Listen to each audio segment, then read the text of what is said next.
Yo, come on Sobat Guntur. Kalau mau dengerin info sport, kuliner, dan artis Hollywood terbaru, dengerin ya Guntur Anjang Sana, yang bakal bikin minggu pagi kamu jadi tambah seru. Kamu juga bisa mendengarkan obrolan menarik soal kesehatan bersama dokter ahli dan spesialis di Oke Dokter, alias obrolan kesehatan bersama dokter. Kamu juga bisa konsultasi langsung via 23455.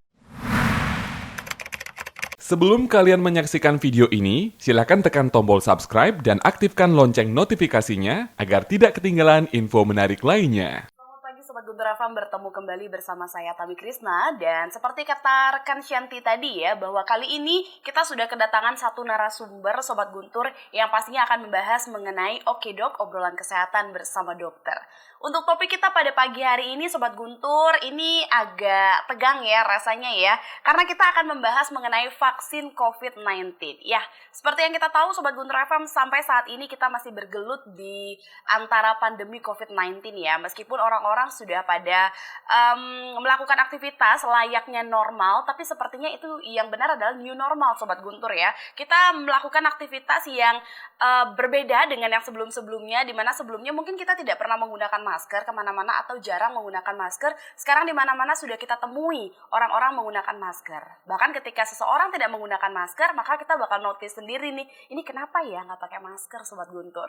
Oke, kita akan membahas semuanya secara tuntas barengan sama satu narasumber yang sudah kita datangkan di Studio Gempol 38. Kita sudah kedatangan Dr. Putu Arya Nugraha SPPD. Selamat pagi Dok. Pagi Tami, pagi Guntur semuanya. Oke, gimana Dok? Masih sehat ya sampai saat ini ya? Harus selalu sehat Harus nih. selalu sehat, betul. Buat melayani masyarakat, kemudian memberi edukasi, ya juga untuk harapan kita semua biar wabah ini cepat berakhir. Betul, Gitu. betul. Ya. Tapi kalau ngomongin tentang COVID-19 gitu ya Dok ya, sejauh ini seperti apa sih Dok perkembangan COVID-19 yang ada di Buleleng? Ya memang harus kita bicara secara lebih spesifik ya. Kalau di Buleleng atau mungkin juga Bali, kasus sebetulnya menurun, kemudian cukup landai. Tapi belum begitu meyakinkan karena belum turun terus gitu ya. Masih landai-landai. Tetapi di Eropa justru ada gelombang ketiga. Betul. Jadi negara-negara seperti Inggris, Prancis, Spanyol, mereka melakukan lockdown lagi sampai awal Desember kalau tidak salah. Di Jakarta juga ada peningkatan jumlah kasus.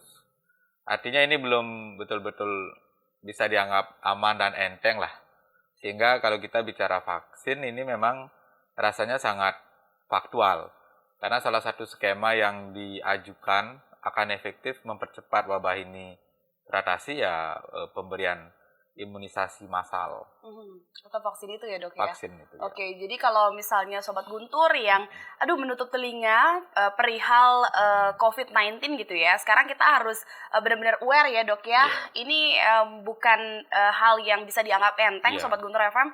Ini benar-benar hal yang harus kita benar-benar perhatikan ya. Karena ini nggak akan tahu ya Dok ya menyerang siapa saja, kemudian di mana saja. Jadi yang terpenting Sobat Guntur FM harus bisa menjaga diri sendiri, kesehatan diri sendiri. Jangan pernah tinggalkan masker kamu, kemudian gunakan hand sanitizer atau selalu cuci tangan, dan yang paling penting jaga jarak aman ya, minimal 1 meter barengan orang-orang terdekat. Semuanya demi kebaikan kita bersama ya Dok. Betul Tami.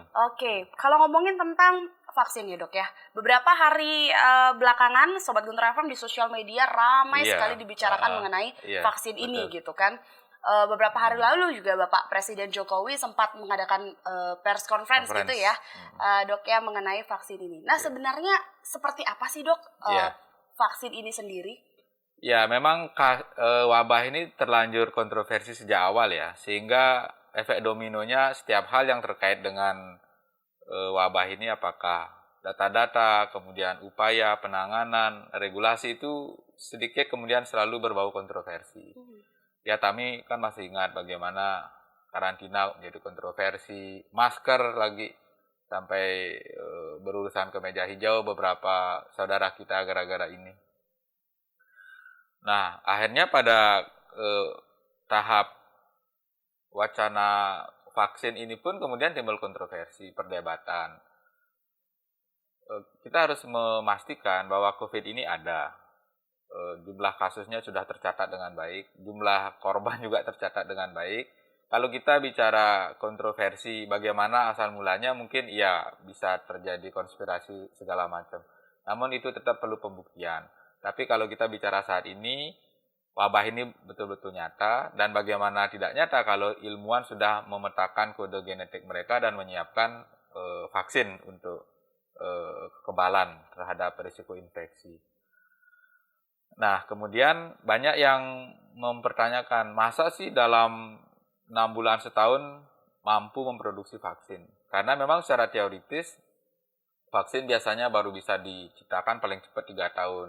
Bahkan generasi terdahulu dari corona ini, COVID-19 ini, katakanlah SARS, MERS itu vaksinnya dibuat lebih dari 5 tahun begitu, sampai 10 tahun. Baru bisa. Ini kok bisa cepat? Ya tentu ini namanya upaya. Sehingga dilakukanlah pemetaan genetik lebih cepat, kemudian melakukan upaya menghasilkan zat antigenik yang menjadi bahan yang digunakan disuntikkan ke tubuh kita agar tubuh kita menghasilkan antibodi. Nah, itu dipercepat prosesnya sehingga dari catatan saat ini ada setidaknya 2 perusahaan internasional yang sudah selesai fase 3. Jadi ini secara keilmuan memang apapun itu, apakah vaksin, obat, tindakan medis itu memang sebelum kita berikan kepada masyarakat khalayak umum itu harus melewati riset uji klinis namanya. Jadi fase 1 itu terhadap binatang dulu, kemudian fase 2 kalau pada binatang dianggap efektif, fase 2 ke jumlah pasien dengan jumlah yang kecil. Pada pasien jumlah kecil, kalau di sana hasilnya bagus, efektif, diberikan pada jumlah pasien dengan jumlah yang besar, fase 3. Satu contoh yang saya sebut tadi, Pfizer namanya, itu melibatkan 44.000 relawan. Jadi relawan itu artinya orang yang mau ikut dalam penelitian. Jadi jangan nanti kontroversi lagi, kok relawan aja, kenapa nggak dokter yang disuntik? Kalau dokter mau ikut, boleh, namanya juga relawan di sana, bukan dokternya dilihat. Karena untuk menjadi sampel penelitian itu harus ada informed consent. Persetujuan tanda tangan dibaca dulu, sama kayak kami mau masuk asuransi itu dibaca, kalau setuju baru, kalau nggak bisa. Jadi nggak ada istilahnya rakyat Indonesia dijadikan kelinci percobaan. Oh tidak, sudah ada protokol, riset itu sangat ketat. Seandainya ada efek ini apa, itu sudah ada SOP-nya. Kerugiannya apa yang diberikan kepada mereka, itu namanya relawan, dia tidak dipaksa. Kemudian perusahaan yang kedua itu Moderna, itu sekitar 30.000 relawan. Nah, untuk di Indonesia kita kan bekerja sama dengan China. Vaksinnya itu melibatkan sekitar 2.000-an relawan. Dan itu sudah hampir menyelesaikan fase 3 juga. Nah, kalau sudah lewat fase 3, baru kemudian Badan POM mengeluarkan suatu izin kedaruratan untuk kemudian bisa digunakan oleh khalayak ramai. Yang mana sebut tadi kami Pak Presiden menyebut orang populasi yang berisiko dulu diberikan. Jadi sebetulnya sesi diskusi talkshow Oke Dokter ini bagus menurut saya kalau banyak pemirsa memahami bahwa nanti tidak mungkin dalam 1 hari seluruh rakyat Indonesia dapat vaksin. Betul. Agar tidak lagi terjadi keributan. Karena selalu ada prioritas kelompok mana yang lebih berisiko. Ya, tenaga kesehatan dulu, TNI, Polri, kemudian baru kelompok yang berisiko kontak dengan pelayanan publik. Seperti itu, guru misalnya. Nah, belakangan baru yang lain. Jadi harus dipahami betul biar tidak menimbulkan nanti kontroversi lagi.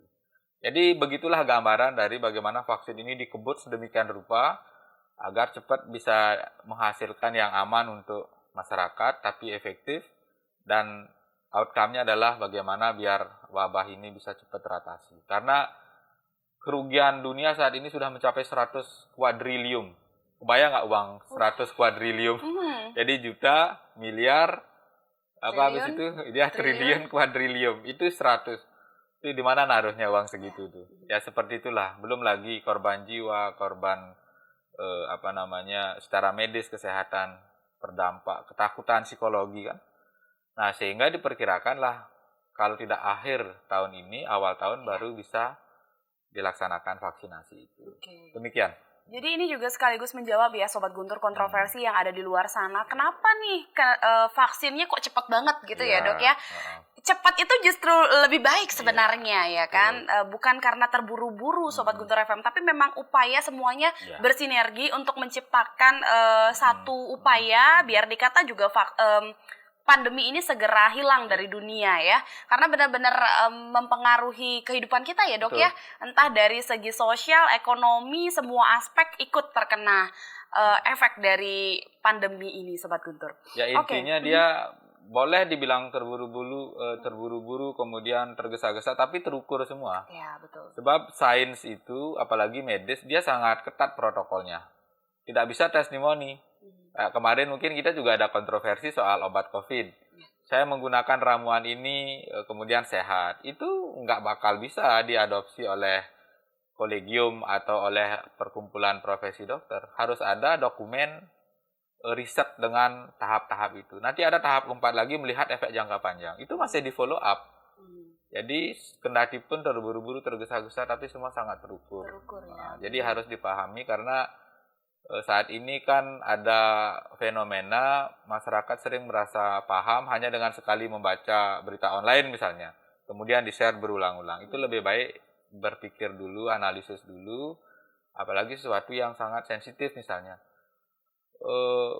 Seperti kemarin itu, masa rakyat Indonesia dijadikan kelinci percobaan misalnya dengan vaksin untuk COVID ini? Ya tidak, pasti tidak mungkin itu dilakukan karena itu bisa kena undang-undang kesehatan dan bisa melanggar hukum pidana. Betul. Ya. Oke, berarti sesuai juga dengan statement dari Bapak Jokowi ya Dok ya, kalau vaksin ini rencananya akan beredar itu Sobat Guntur jika tidak di akhir tahun, memang di awal tahun seperti itu ya Dok ya. Tapi kalau melihat mengenai vaksin dari COVID-19 sendiri ya Dok, Indonesia juga sedang membuat ya Dok ya? Ya artinya saat ini walaupun vaksin merah putih itu belum secara mandiri, namun kita sudah bagian dari riset. Jadi vaksinnya sendiri produksi China, Sinovac itu, di Indonesia satu perusahaan obat yang ikut ya kongsi lah untuk mewujudkan produksi ini dan sekaligus melaksanakan risetnya. Jadi kalau produksi mandiri sejak awal belum ya, tapi diharapkan nanti sama kayak kemarin alat untuk tes rapid kan kita juga masih impor nih, tapi ke depan diharapkan bisa untuk membuat. Tapi rasanya kalau rapid test sudah tidak faktual lagi karena tidak aktual lagi karena sekarang udah swab. Kita aja di Buleleng sudah uji coba PCR. Ya, jadi nanti kalau PCR-nya sudah cukup bagus coverannya, jangkauannya, ya rapid udah kita nggak gunakan lagi. Ya. Biar lebih akurat ya Dok. Ya, jadi itu yang saya bilang, sains itu ilmu pengetahuan akan berkembang. Jadi bukan berarti kalau misalnya katakanlah bulan depan kita di Buleleng sudah tidak menggunakan rapid, misalnya di rumah sakit umum daerah, langsung strike ke pemeriksaan swab PCR, bukan berarti yang dulu rapid itu salah, tidak. Karena itu dilakukan sesuai dengan kondisi saat itu. Gitu. Jadi tidak boleh dianggap yang dulu keliru, salah, itu berisiko, tidak. Itu sudah dipertimbangkan saat belum ada sarana yang paling baik, kita harus gunakan yang ada, tetapi itu tidak menyalahi atau berisiko terhadap pasien yang menggunakan. Itu dalam istilah medis namanya lege artis. Jadi kita bisa berhayal memberikan yang terbaik untuk pasien, tapi kalau tidak ada yang paling baik, kita boleh memberikan yang di bawah itu, tapi yang sesuai dengan kaidah-kaidah medis dan sains. Ya, gitu. Jadi banyak-banyaklah membaca sih Sobat Guntur FM ya. Pengetahuan itu juga terus berkembang ya Dok ya. Di mana-mana kalau misalnya kita hanya berpacu atau berpicu pada satu titik aja Sobat Guntur, itu nggak akan bisa membuat kita terus berkembang. Iya betul. Kalau ada waktu memang ada baiknya banyak membaca atau berdiskusi atau bertanya. Satu contoh misalnya, apakah swab negatif itu sudah pasti seseorang tidak menderita? Itu kalau masyarakat awam kan menganggap iya. Saya di swab negatif, berarti saya bukan penderita COVID. Itu ternyata dari sisi ilmu pengetahuan medis tidak begitu. Ada namanya negatif palsu pemeriksaan. Atau sebaliknya, swabnya positif apa saya masih pengidap COVID, itu ternyata belum tentu juga. Namanya positif palsu. Nah ini yang sering sekali membuat gaduh di masyarakat. Karena saya negatif dibilang COVID. Karena ada ilmunya yang sedemikian kompleks. Seperti itu ya, ilustrasi agar kita selalu merasa rendah hati ya untuk tidak kemudian merasa bisa, kemudian menilai lalu ya menyalahkan pihak lain. Lebih baik bertanya dan berdiskusi dulu. Oke. Pesan saya. Ya benar sih dok ya. Tapi kalau kita kembali membicarakan mengenai vaksin ya dok ya, vaksin dari COVID-19 ini sendiri. Yang diutamakan seperti yang tadi, vaksin ini tidak akan sembarangan langsung diberikan ke semua orang, tapi memang beberapa yang dinilai mungkin lebih beresiko gitu dok ya, yang pertama yang sebagai prioritas kan. Sejauh ini ada nggak sih dok, kemarin usia-usia yang kami baca itu kalau berbicara masalah vaksin merah putih dari usia 18 tahun sampai 50 sekian gitu dok ya. Tapi kalau di vaksin yang lain, mungkin vaksin dari Eropa itu sudah bisa dari usia 3 tahun. Nah kalau vaksin yang sebentar lagi beredar nih dok di Indonesia, itu kira-kira vaksin yang mana ya dok? Intinya bahwa sebetulnya kan kalau ingin menciptakan kekebalan bersama atau herd immunity itu kan ada dua nih. Secara alami ini bahaya karena harus tertular dulu semua, kebal alami. Sebagian besar kebal, terjadilah kekebalan bersama. Jadi kekebalan bersama itu memiliki konsep, kalau banyak yang kebal, mereka yang tidak kebal, yang sedikit ini tercover dia, tertutupi dia. Jadi kuman kalau mau masuk ke sana sulit karena pada kebal nih. Jadi kalau yang tidak kebal kan rantainya gampang nih. Tapi yang kedua dengan vaksin ini diharapkan terjadi kekebalan bersama dengan buatan.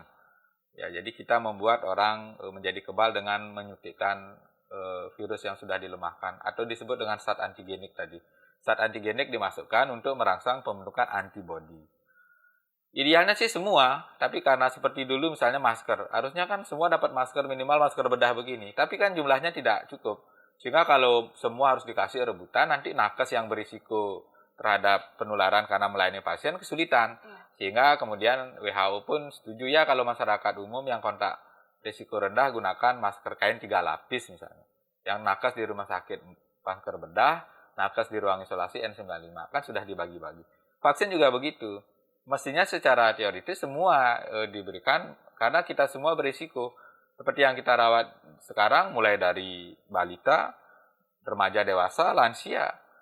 Nah karena jumlahnya kalau tidak salah disiapkan oleh informasi Menteri Kesehatan kan 100 juta dosis. Kita kan punya penduduk 200 jutaan lah. Dan itu harus suntik 2 kali. Intervalnya kalau tidak salah 3 minggu atau 4 minggu. Sekarang suntikan keduanya 3 atau 4 minggu. Itu berarti kan udah 200 juta dosis. Nah siapa yang mau diberikan ya itulah harus dipilih dulu. Ya nakes dulu, kemudian TNI Polri karena mereka selalu berkumpul di barak melayani masyarakat. Kemudian distratifikasi lagi guru, pelayan publik misalnya yang sering kontak dengan masyarakat, bank misalnya. Yang terakhir baru pelaku ekonomi yang katakanlah di kantoran yang jarang bertemu dengan siapa-siapa begitu. Artinya nanti protokol untuk vaksin ini pun sudah disiapkan oleh pemerintah melalui Menteri Kesehatan. Dan kami dari tenaga kesehatan ini, dokter dan rumah sakit sudah dapat surat penunjukan pelatihan pemberian vaksinasi. Sudah ada suratnya, kami sudah terima. Iya. Berarti memang sudah direncanakan ya dok ya, sedemikian rupa Sobat Guntur FM. Jadi jangan ragu lagi gitu kan. Di luaran sana masih sibuk dengan kontroversinya, sementara garis terdepan kita sudah berusaha semaksimal mungkin ya Sobat Guntur. Sekali lagi kontroversi yang ada di luaran sana mengatakan bahwa ini vaksin aman nggak sih gitu ya dok ya, banyak yang bertanya ini sebenarnya vaksin aman nggak sih, jangan-jangan malah ini nih malah itu nih, itu kan dok kontroversi yang terjadi ya di luaran ya. Ya coba saya bahas soal kontroversi ini. Pertama kan sejak awal beberapa kalangan menganggap ini konspirasi, artinya COVID ini dibuat sengaja agar mereka itu mendapatkan keuntungan, termasuk dalam hal kemudian mereka memproduksi vaksin. Dia tahu rahasia tentang virus ini, pasti dia tahu vaksinnya. Nah, kalau banyak orang yang kena kan dia bisa jual vaksin. Tapi kenyataannya yang jual vaksin kan sekarang bukan yang dituduh itu, tapi perusahaan-perusahaan obat yang selama ini sudah dikenal memang bekerja di bidang farmasi kan gitu. Itu yang pertama. Kedua, ada kontroversi uji coba ini mengorbankan masyarakat. Itu jelas sudah tidak mungkin karena ada informed consent dan orang yang mau di uji coba harus setuju Ya tidak ada pemaksaan tutup mata di borgol di suntik vaksin, nggak ada. Kalau mau boleh, bahkan di tengah jalan kalau dia mau berhenti bisa. Kan ada beberapa yang untuk Sinovac kerjasama Indonesia ya di Jawa Barat itu kan beberapa memang mengundurkan diri. Itu boleh, di hak-haknya ada seperti itu. Termasuk juga kalau mereka sakit penyebab lain. Kan bisa aja kita ikut penelitian ini, kita kena flu misalnya, ya kita cedera atau penyakit diare kan bisa aja. Itu dikeluarkan dari penelitian. Nggak boleh karena ada protokolnya. Dan yang terakhir itu tadi, ini aman tidak atau efektif tidak. Jadi kita selalu harus jujur, seperti tadi rendah hati mengatakan tidak ada yang 100% di dunia medis itu. Apapun vaksin yang kita gunakan secara konvensional sekarang, misalnya TBC, BCG, kemudian tetanus, hepatitis, itu efektivitasnya kalau dibaca di semua buku tidak pernah disebut 100%. Betul. Nah, tetapi 2 penelitian oleh Pfizer dan Moderna ini mengatakan lebih dari 90%. Jadi kalau 100 orang divaksin, 90 kebal, itu kan nilai yang sangat baik. Jadi bukan 100%. Jadi kalau ada 5 orang dari mereka tidak kebal, bukan berarti ini salah. Bahkan ada yang menyebutkan lebih ekstrim, dalam kondisi wabah seperti ini, efektivitas lebih dari 50% aja udah dianggap bagus. Walaupun idealnya misalnya di atas 70%. Artinya nih dalam suasana seperti sekarang ini, urgen, tidak ideal, tidak layak. 100 orang divaksin, 60 orang aja kebal, itu sudah diterima. Apalagi tadi 90, itu sudah merupakan hasil yang luar biasa. Tapi jangan bicara soal absolut dalam kehidupan ini, apalagi di dunia medis, nggak bisa. Nggak bisa, Ya, betul. betul. Tapi satu lagi sih, satu poin yang tadi sempat Tami petik ya dari Iya. pembicaraan kita, Dok. Ini sudah diuji klinis gitu ya, Dok ya. Sudah, Dan uji sudah, klinis ya. itu nggak bisa main-main, Sobat Guntur FM ya, Dok ya. Itu merupakan salah satu aspek bahwa ini sudah pasti aman ya, Dok ya. Ya. Meskipun kalau berbicara masalah efektivitas, balik lagi seperti yang sudah dikatakan dokter tadi di dunia medis, tidak ada yang 100% ya, Dok ya. Iya. 90% itu sudah merupakan hal yang luar biasa, Sobat Guntur, di tengah situasi yang kita bisa lihat sendiri ya, nampaknya kita benar-benar takut tertular ya kan, takut terkena virus ini. Jadi kalau memang sudah ada vaksin, sudah ada upaya yang sedemikian rupa dicanangkan oleh pemerintah, nampaknya ini merupakan angin segar sebenarnya untuk kita ya, Dok ya. Betul. Bukan malah dilakukan kontroversi dan lain-lain di luar Kalau sana. kritis boleh, ya, tapi nanti itu ada ruangnya. Betul. Ruangnya kalau kritis misalnya ya ke pihak-pihak yang memang di bidang itu. Misalnya kalau masyarakat mau diskusi debat soal vaksin ya ke orang-orang medis, tapi tidak sesama masyarakat awam. Nanti itu akan kemana-mana jadinya. Ya. Kritis memang harus. Jadi apapun yang sekarang menjadi baik seperti ini, itu semua karena kritis itu. Ya, kritik, saran, masukan, debat, dan segala argumentasi itu penting. Kalau tidak begitu kan nanti kita tidak menjadi baik kan. Iya, betul. Tapi sesuai dengan tempatnya ya, Dok ya. Betul. Jangan sampai salah tempat, Sobat Guntur FM. Oke, tadi kita udah dengar ya, ada dering telepon yang berbunyi, Sobat Guntur. Sabar-sabar dulu, di season kedua nanti kita akan tampung segala pertanyaan, aspirasi dari masyarakat ya kan. Nanti kita akan coba diskusi di sini ya, Dok ya. Tapi di session kedua, Sobat Guntur. Setelah beberapa iklan yang akan lewat berikut ini. Silakan rekan Shanti.